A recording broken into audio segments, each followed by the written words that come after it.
పోరాడే దానిలో ఇప్పుడు ఇండిపెండెంట్గా ఉన్నాను, ఇండిపెండెంట్గానే ముందుకెళ్తాను. ఇక భవిష్యత్తు కాలం చాలా ఉంది, ఎన్నికలు ఇంకా మరొక 3.5 సంవత్సరాలు ఇలా ఉన్నాయి. ఆ దగ్గర పడుతున్నప్పుడు ప్రజలందరూ, నా అనుచరులందరూ ఏ నిర్ణయం చేస్తారో చూస్తాను.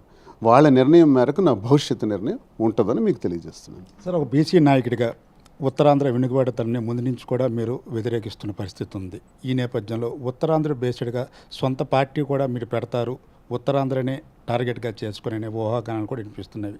అలా ఏమైనా ప్రయత్నం చేసే పరిస్థితి ఉంది? సొంత పార్టీ అంత స్తోమత నాకు స్థాయి లేదు కానివ్వండి.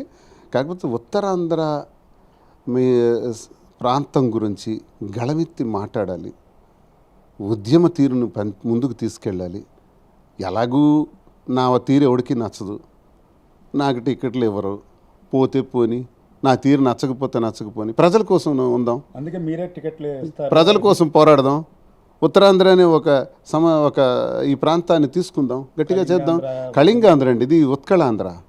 ఉత్కళాంధ్ర అంటే ఒరిస్సాలో ఉన్నటువంటి బరహంపూర్, అలాగే పర్లాకిమిడి, ఈ ప్రాంతాలన్నీ కలిపి ఉత్కళాంధ్ర అంటాం. ఇది కళింగ ప్రాంతం, కళింగాంధ్రం, ఉత్తరాంధ్రం. కాబట్టి ఈ ప్రాంతాలకి జరుగుతున్నటువంటి అన్యాయం మీద గళమిప్పి మాట్లాడదాం, ముందుకెళ్దాం, ఏం జరుగుతుందో చూద్దాం, ప్రజల వాయిస్ అయి మాట్లాడదాం. ఇక్కడ పార్టీలు పెట్టడం, రాజకీయాల కోసం మనం బ్రతకటం కాదు, ప్రజల కోసం బ్రతుకుదాం, చేద్దాం. ఆలోచన గట్టిగా ఉంది, ప్రజల పక్షాన పోరాడాలని.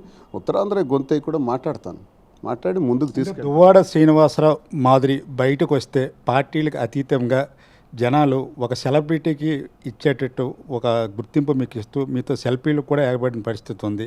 ఈ నేపథ్యంలో అది కూడా మీకు ఏదైతే మాదిరి తాలూకా ఫేస్ వాల్యూ అవ్వచ్చు, ఆమె తాలూకా ఇది అవ్వచ్చు, మీకు కూడా కొంత తోడ్పాటు పడుతుంది.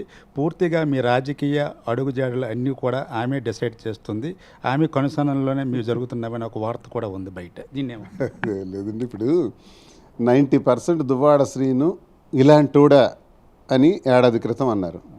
90% రాను ఇప్పుడు ఇది ఏమైందంటే 60-70% పాజిటివిటీలోకి వచ్చేసాం, అనుకూలతకు వచ్చేసాం.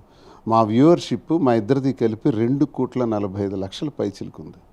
మా ఫాలోవర్స్ 2 రాష్ట్రాల్లో విస్తారంగా ఉన్నారు. ఏ మారుమూల గ్రామం వెళ్ళినా మాకు విపరీతమైన ఆదరణతో మా వ్యాపారాలు కూడా బ్రహ్మాండంగా వర్ధిల్లుతున్నాయి. అన్నింటా కూడా ఈరోజు చాలా సంతృప్తికరంగా ఉన్నాం.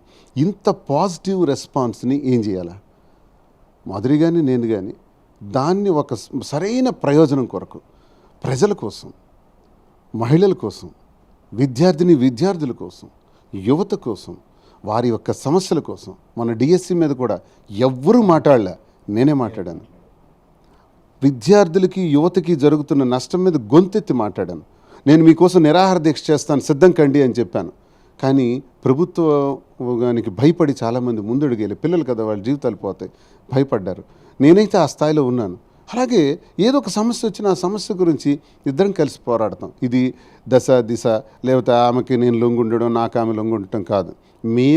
మా ఇద్దరు కలయిక, మేము ఒక ప్రయోజనకరంగా ఉండాలి, 10 మందికి ఉపయోగపడే తీరులో ఉండాలి. ఈరోజు మేము చేస్తున్న వ్యాపారాల్లో కొంతమందికి ఉద్యోగాలు ఇచ్చి పెంచగలుగుతున్నాం.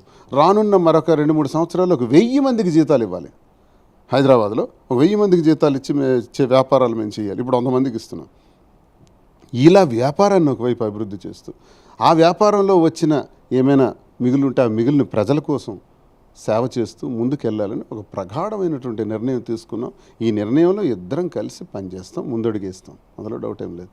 ఏంటి సార్, ఈ మధ్య చిరంజీవిని బాగా పొగుడుతున్నారు, పొగడతలో ముంచెత్తున్నారు, ఎప్పుడూ చెప్పని విషయాలు కూడా చెప్తున్న పరిస్థితి ఉంది. ఏంటి చిరంజీవి ద్వారా పవన్ కళ్యాణ్ దగ్గర అవ్వాలనుకుంటున్నారు, ఏంటి మీ వ్యూహం?